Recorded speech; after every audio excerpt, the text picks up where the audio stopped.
El poder del contacto físico. Hay tantas formas de reaccionar ante el contacto físico como seres humanos hay sobre la Tierra. Algunos les temen, otros lo disfrutan, algunos lo buscan, otros lo rechazan. Hay quienes lo evitan en lo posible y quienes no pueden vivir sin él. Ashley Matagu habla del hambre de la piel, que todos conocemos porque existen muchos tabúes contra el tacto. El contacto físico satisface el hambre de la piel que todos tenemos.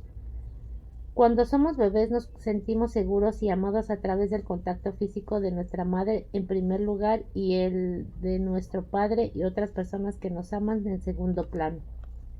Un bebé es privado del contacto físico puede presentar una gama de enfermedades físicas y emocionales que van desde la ansiedad, trastornos del sueño y del apetito, hasta fiebres inexplicables, anemia e incluso raquitismo.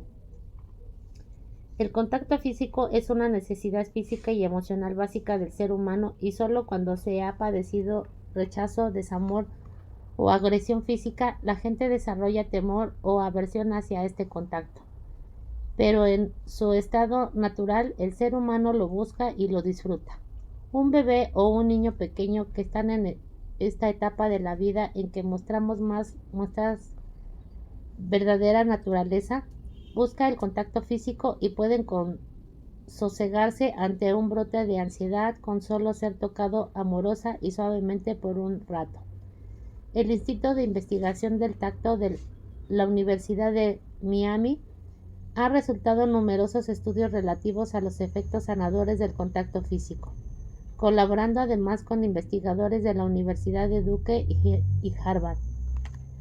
Han encontrado, por ejemplo, la reducción de ataques de apnea, muerte de cuna y un aumento de peso del 47% más a prisa del bebé prematuros que son tocados suave y amorosamente todos los días, así como el desarrollo de mejores reflejos, mayor resistencia a las enfermedades y estados de ánimo más tranquilos en bebés normales que son acariciados.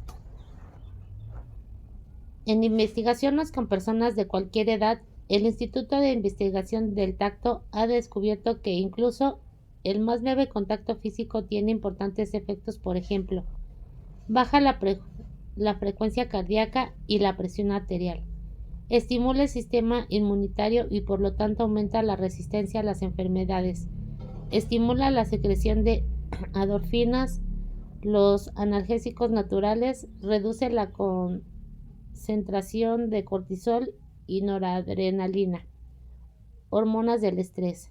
Reduce la tendencia a la depresión y a la sensación de soledad. Cuando estamos tristes, temerosos, enfermos, cansados, frustrados, el contacto físico nos llega como un bálsamo que sana y restablece nuestro equilibrio. Cuando estamos sanos, felices, plenos, el contacto físico incrementa esas sensaciones ya de por sí sanadoras. Las cosas, las plantas, los animales y por supuesto los seres humanos respondemos al contacto físico amoroso. Entonces, ¿por qué desperdiciamos tanto este recurso que hace sentir tan bien? Porque desgraciadamente a lo largo de la vida vamos construyendo tabúes al respecto, como si tocamos fuera malo o peligroso. Las manos no son solo para el trabajo, el castigo y el sexo. Son mucho más, un medio humano realmente creíble de hacer contacto. Recuerdo a mi paciente Alejandra, quien a sus 18 años me decía tristemente que en cuanto llegó a la pubertad y su cuerpo empezó a tomar forma de mujer, su papá, antes muy cariñoso, de pronto dejó de serlo y ella recordaba con nostalgia aquellos tiempos. Esto pasa frecuentemente con los padres varones, abandonan la expresión física de afecto hacia sus hijas porque supone que está mal hacerlo cuando han llegado a cierta edad. La verdad sobre esto es que nunca llega a una edad límite para que las expresiones físicas de amor deban suprimirse. Como todo en la vida, simplemente cambian, así como cambia la forma en que hablamos a los hijos cuando un bebé cuando tiene 5 a 20 años, así como cambia la forma en que ponemos límites a nuestros hijos cuando tienen 2 años, 15 o 23. o bien como cambia la forma en que los alimentos cuando un bebé o cuando un niño mayores, así también de manera natural y espontánea, cambia la forma de expresarles físicamente nuestro amor. Lo que le hace difícil es esa carga de prejuicios que hacemos asociado al contacto físico.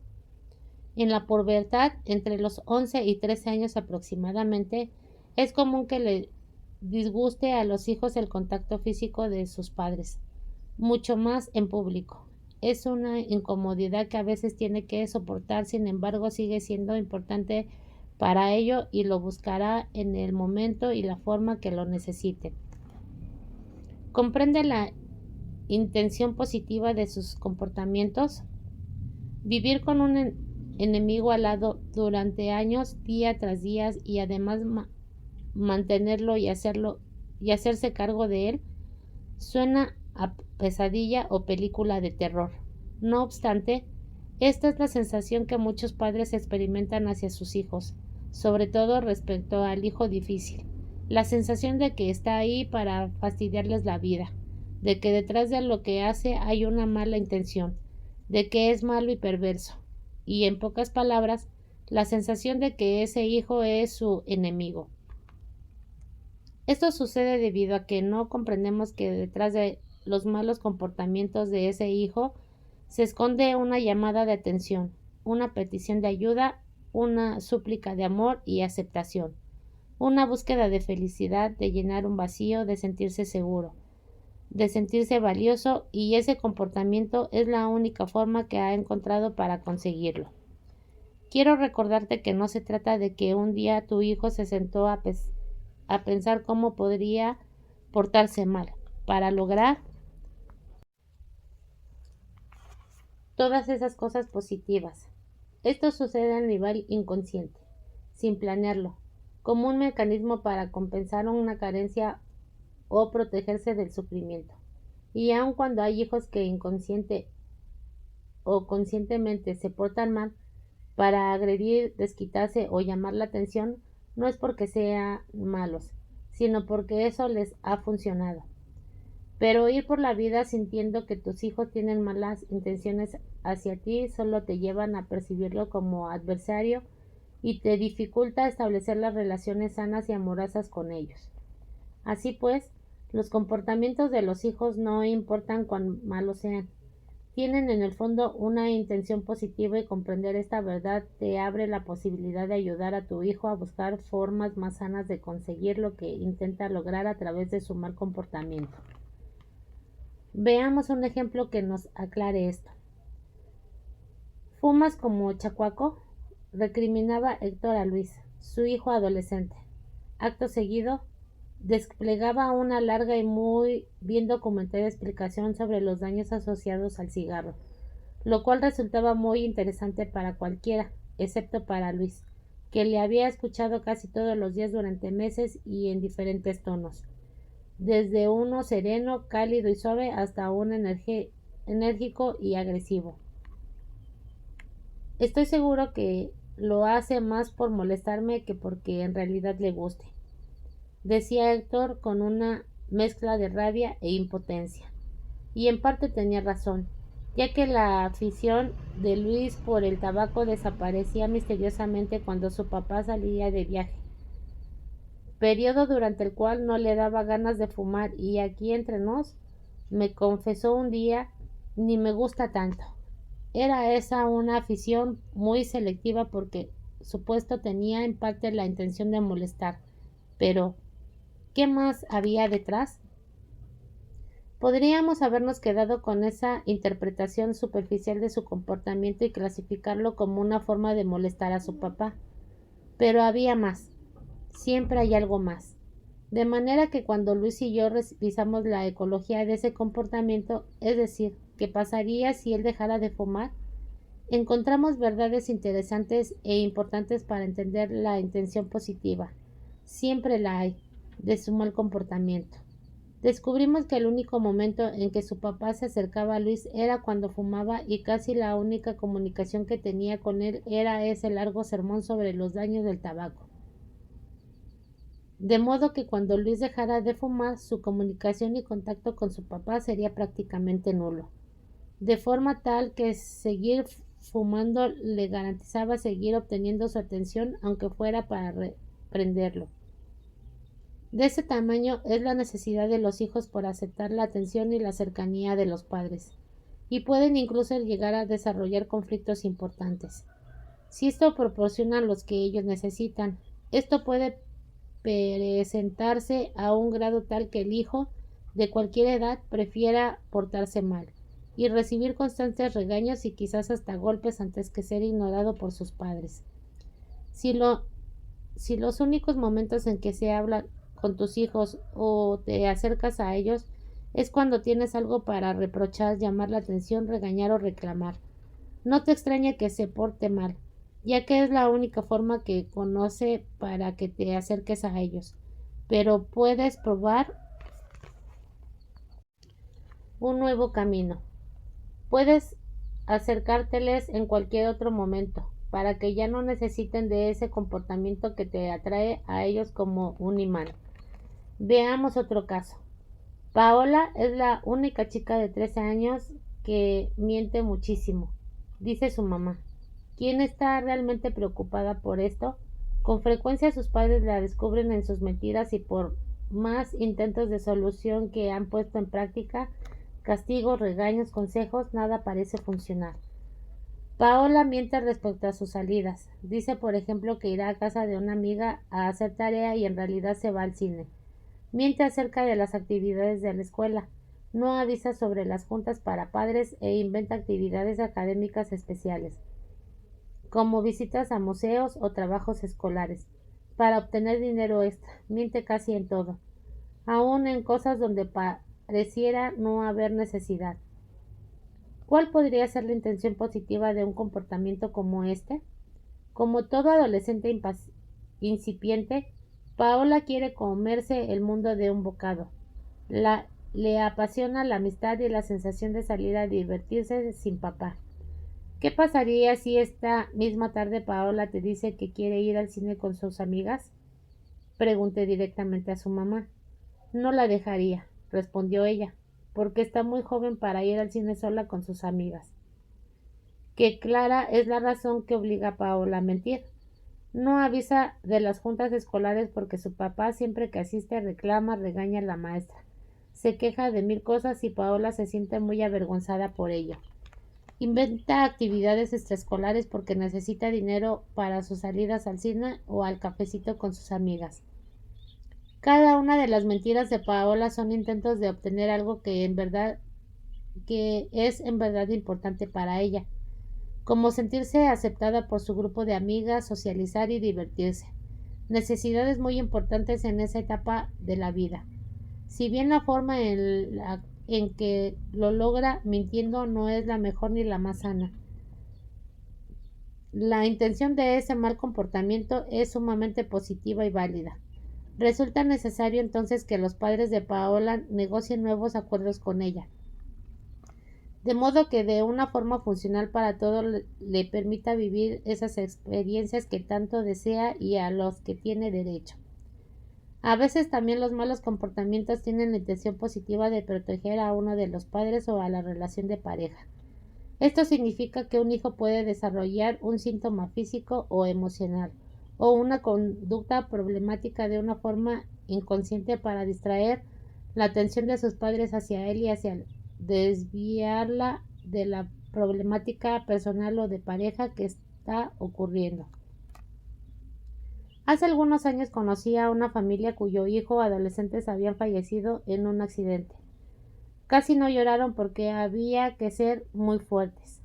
Pasado el funeral decidieron no volver a hablar del asunto para poder superarlo. Gran error. El papá volvió al trabajo como si nada y la madre y los hijos a sus propias actividades. El hijo menor de 6 años empezó a presentar extraños comportamientos, quebraba los adornos favoritos de la mamá ante sus horrorizados ojos, echaba toda clase de pequeños objetos dentro de la sopa mientras su mamá cocinaba. y a veces simplemente se ponía a gritar y saltar como un loco durante varios minutos que resultaban eternos y durante los cuales no había poder humano que lo quitara. Y si se porta peor, justo en los momentos en que se sentía muy mal, decía su madre. ¿Y cuál crees que era la reacción de ella ante todos estos comportamientos?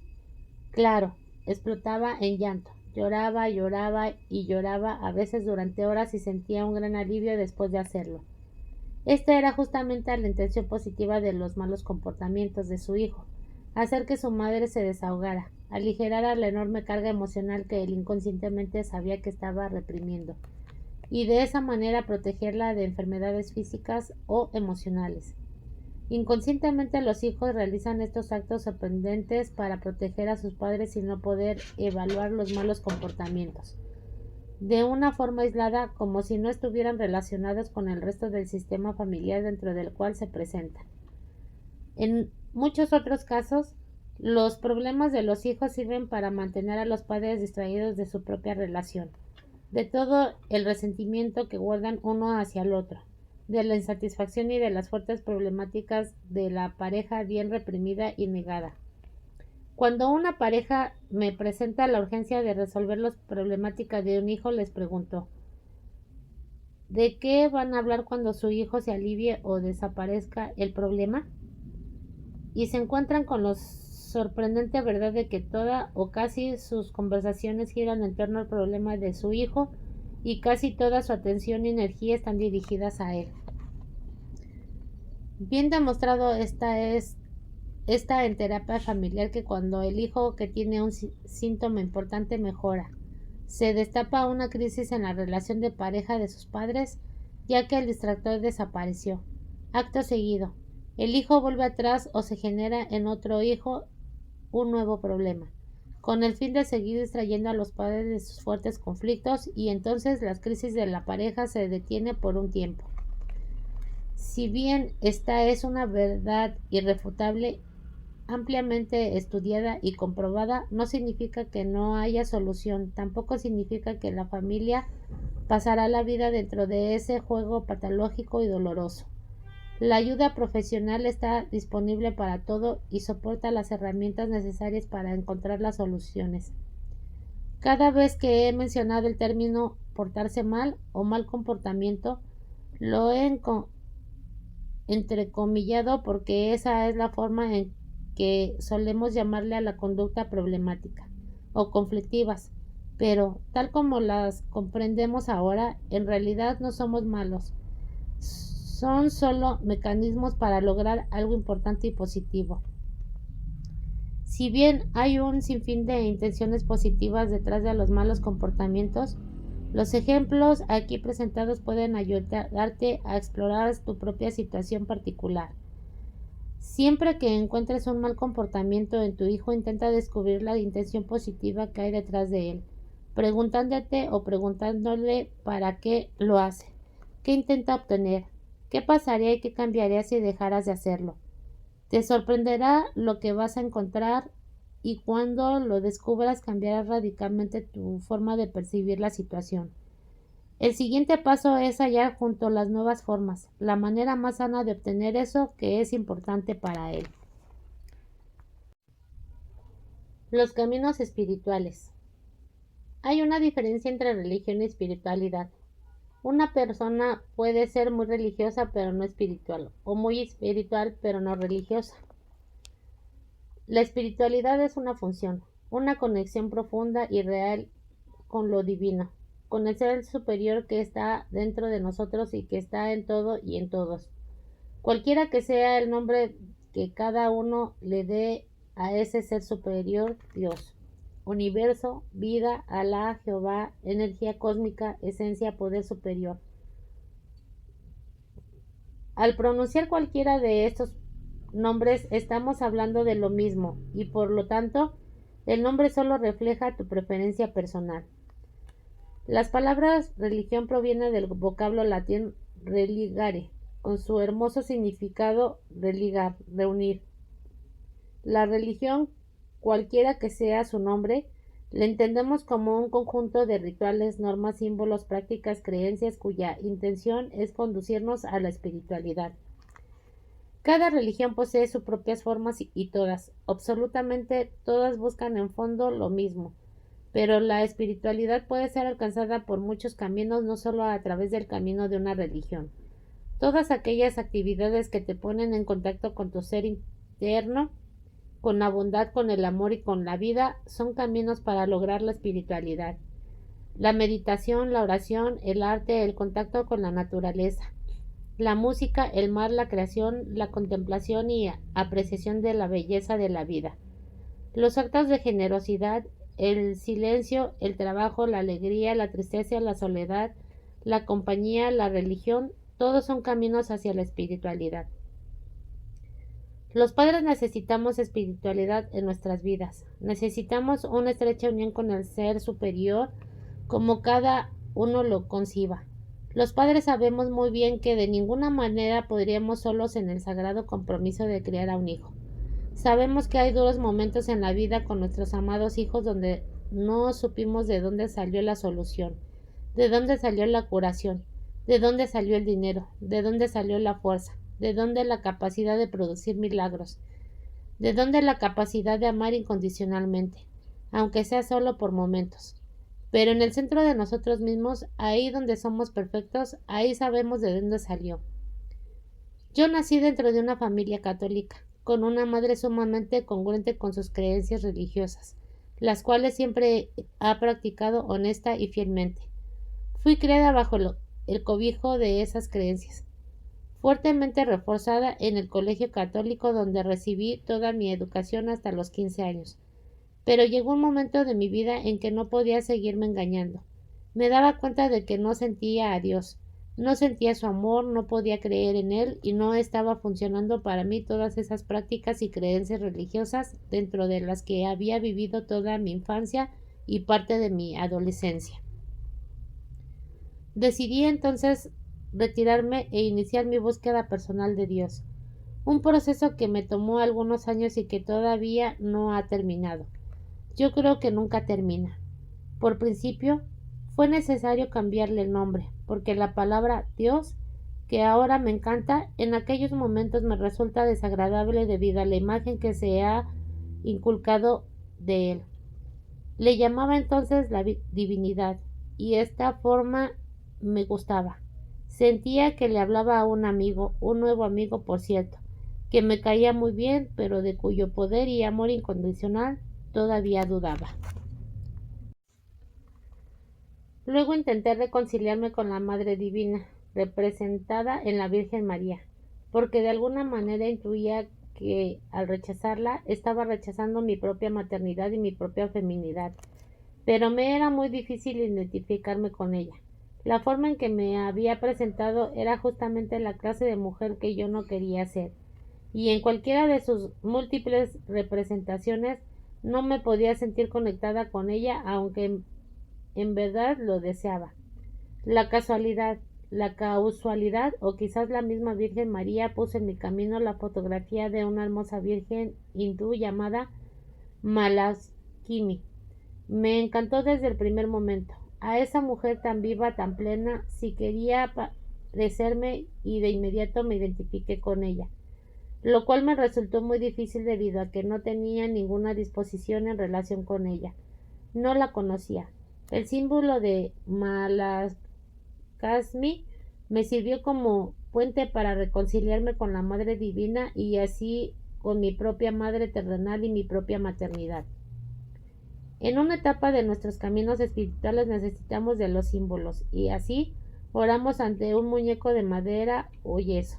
Besamos una imagen resaltada en una medalla de oro y nos sentimos protegidos al sujetarla de nuestro cuento. Utilizamos un sinnúmero de símbolos, porque esto nos conecta con el Ser Supremo representado en ellos. Los símbolos nos abren puertas, crean caminos, extienden lazos y provocan cambios de conciencia. Somos seres de símbolos y nuestra vida está llena de ellos. No obstante, en etapas posteriores del camino espiritual, los símbolos no resultan necesarios para sentir y mantener ese contacto con lo divino. Se puede sentir a Dios en todas partes y en todo momento. Dios dejó a alguien afuera de uno mismo, separado y distinto. En esa etapa del camino espiritual no se requieren nombres especiales, ni formas específicas, ni elementos externos que nos conforme, que no confirmen nada, porque simplemente se sabe y se siente con una profunda certeza, presente en cada célula, en cada átomo, en cada partícula de nuestro ser. En este punto del camino espiritual sabemos que Dios no se puede molestar si lo llamamos con ciertos nombres. Jehová, Alá, Kirna, Jesús, Osiris, Om. Y sabemos que no solo ama y escucha a los que le llaman de determinada forma. Tampoco podemos concebir que se moleste si cometemos errores y nos envíe castigos por ello, o que nos dé la espalda si lo buscamos por caminos diferentes. Solo se concibe a un Dios amoroso, abundante, bondadoso, omnipotente, omnipresente, omnisapiente, misericordioso, incondicional, que desea que llegue a Él, que Él es tu hogar y si los cuarzos te llevan a Él, excelente. Y si tu religión te acerca a Él, excelente. Y si la música te conduce a Él, excelente. Y si debes cambiarle el nombre para encontrarlo, excelente. Y si tienes que crear tu propio símbolo para unirte a Él, excelente. Porque nuestro destino final es Él, que es el amor y la paz. A veces me cuesta mucho aceptar el hecho de que se le den a Dios características tan humanas, y lo peor del caso que lo reciban como un ser humano enfermo, un gran neurótico que se molesta y se ofende cuando nos equivocamos. Y entonces nos da la espalda y se aleja de nosotros, sus hijos. Si hay tantos seres humanos realmente bondadosos, compasivos, respetuosos y, amorosos. Imaginémonos las dimensiones infinitas de la bondad, la compasión y el amor incondicional de Dios. Tarde o temprano, todo ser humano sentirá la imperiosa necesidad de establecer una conexión espiritual porque ahí es donde está la paz, la confianza en la vida y la fortaleza para sortear las tormentas a las que podemos enfrentarnos. Es interesante descubrir cuántas horas al día dedicamos a alimentar nuestro cuerpo físico y a embellecerlo a través de ejercicio, duchas, maquillaje, ropa y cuán poco tiempo, tal vez nada, dedicamos a alimento espiritual. Si bien es cierto que nuestro cuerpo necesita atención y amor, tenemos la responsabilidad de cuidarlo. También es cierto que fortalecer la parte espiritual garantiza que todo en tu mundo externo fluya de manera más fácil. Esto sucede por una simple razón.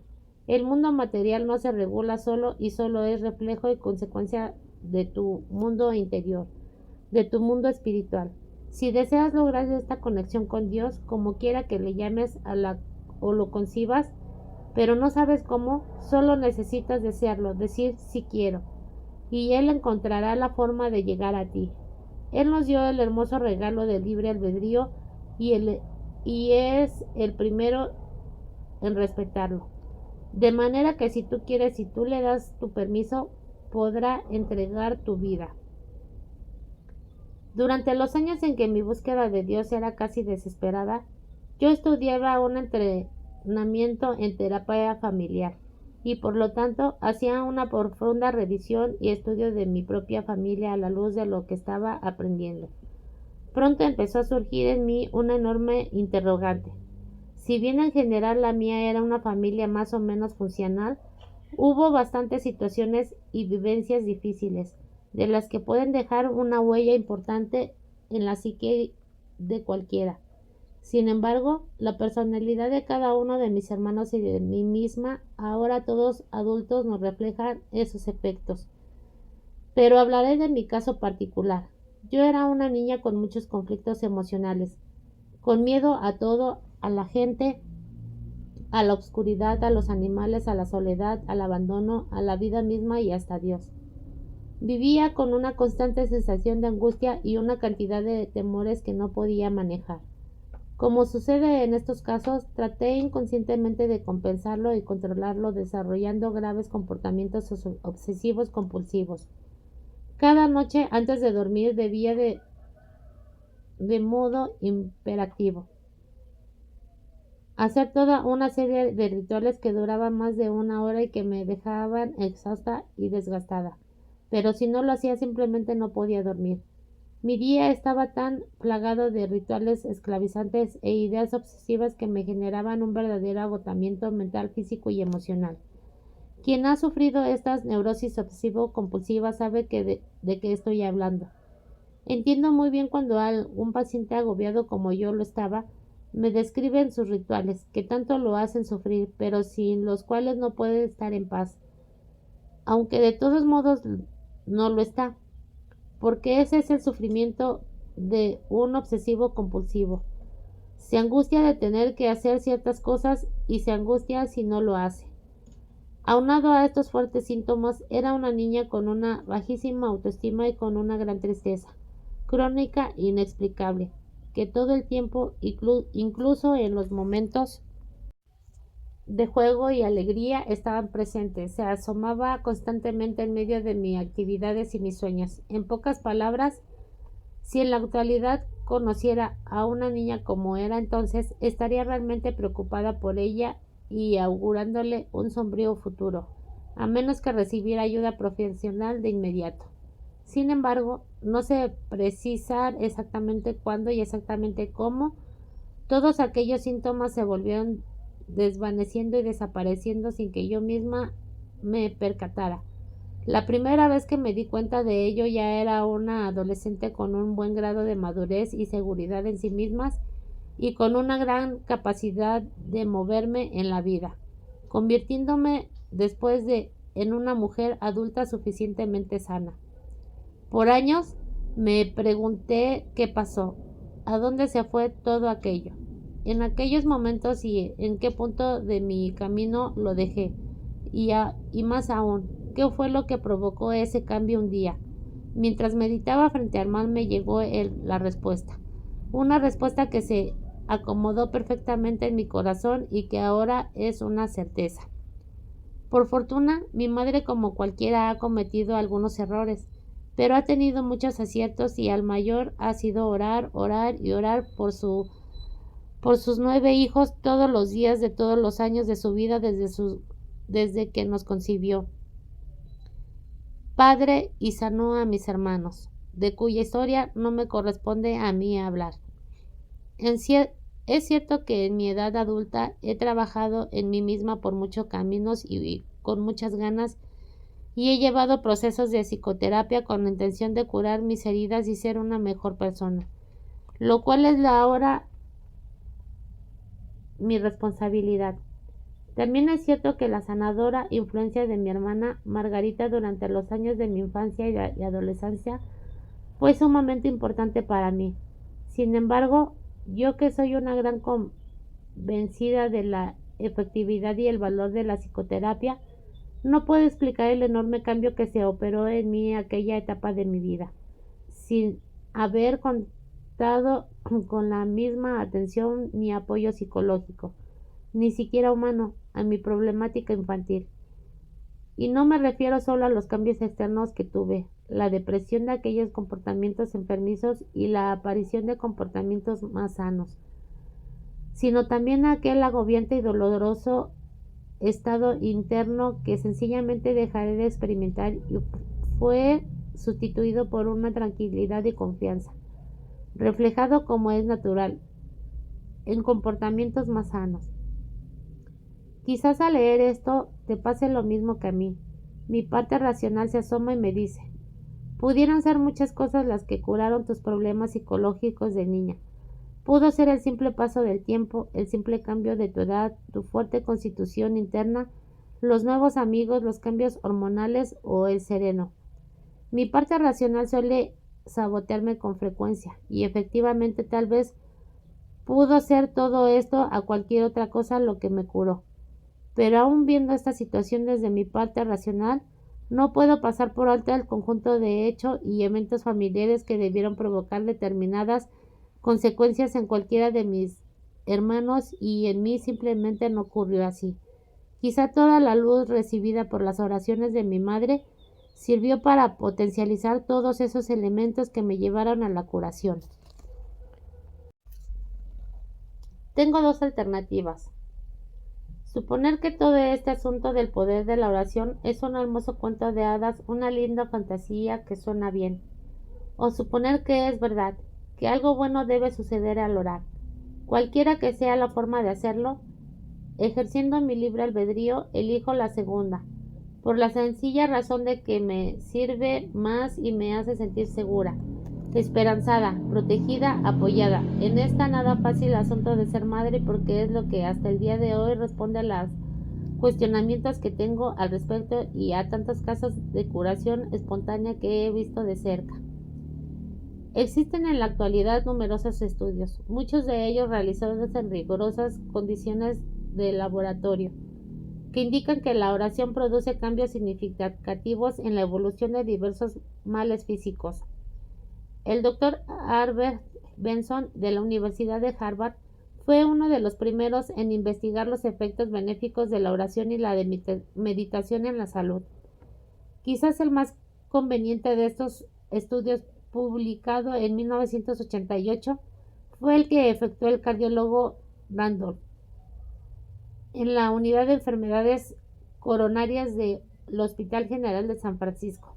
Con ayuda de una computadora se dividió a 393 pacientes en dos grupos. Uno lo constituía personas a las que apoyaban un grupo de oración, otra personas por las que nadie oraba. Nadie sabía qué grupo pertenecía cada paciente. Los orantes solo se enteraban del nombre de pila de los enfermos y recibían una breve descripción de sus males. Se les pedía que rezaran directamente hasta que fueran dados de alta, pero sin indicarles cómo hacerlos ni qué decir. 10 meses después, cuando el estudio llegó a su fin, se observaron varios beneficios importantes en los enfermos por quienes se había rezado. Tenía 5 veces menos probabilidades de necesitar antibióticos que los del otro grupo. Su riesgo de padecer insuficiencia cardíaca congestiva era 2.5 veces menor. Corrían menos riesgo de sufrir un paro cardíaco. Si lo que se investigaba hubiese sido un fármaco o una técnica quirúrgica y no la oración, sin duda se habría anunciado a los cuatro vientos como un avance científico. Pero, ¿por qué la oración sana física, emocional, mental y espiritualmente? No pretendo dar a entender que tengo la verdad y que esta es la única explicación, pero mis propias respuestas, que puede no ser la tuya, a esta interrogante son las siguientes. Cuando oras por alguien, estás enviando a esas personas luz superior, luz divina, luz de Dios, energía cósmica o como te guste llamarle. Una luz que abre iluminación su conciencia y le ayuda a encontrar caminos y soluciones. Cura su cuerpo y emociones, le da fortaleza y le permite tener una mayor conexión espiritual. Mientras más ores por alguien, más de esta luz sanadora recibirá. Betty J. Eddy, autora de un hermoso libro donde comparte lo que vivió durante los momentos que estuvo clínicamente muerta, escribe: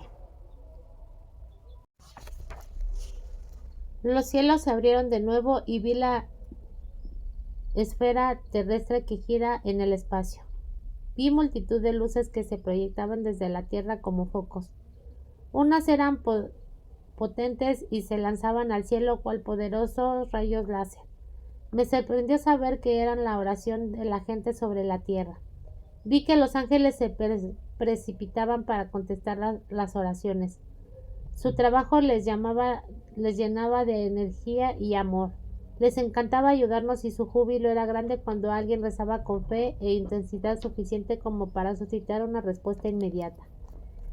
Siempre respondían primero a la oración más potente y más brillante y acudían luego a los demás, hasta que atendía a todas ellas. Me dijeron claramente que se escuchaba y contestaban todas las oraciones que obedecían a un deseo. También me dijeron que no hay oración más importante que la de una madre por sus hijos. Son las plegarias más puras debido a sus intensos deseos y en ocasiones a los desesperación que encierran. Las madres tienen la capacidad de dar el corazón a sus hijos y de implorar a Dios con mucha fuerza para que les ayude. Hay diversas formas de oración. Una forma es la repetición conscientemente dirigida hacia una persona. de esas hermosas y poderosas oraciones ya estructuradas. Otra forma es visualizar a la persona llena de la luz recibiendo la luz, cuando también ofrecer tus esfuerzos del día del ser superior en quien tú crees, para que los transforma en luz para esa persona, o bien no solo pensar en las personas con amor, sino en verles tu amor donde quiera que esté o también hablar con Dios. Sin duda, cada una tenemos nuestra propia forma de oración.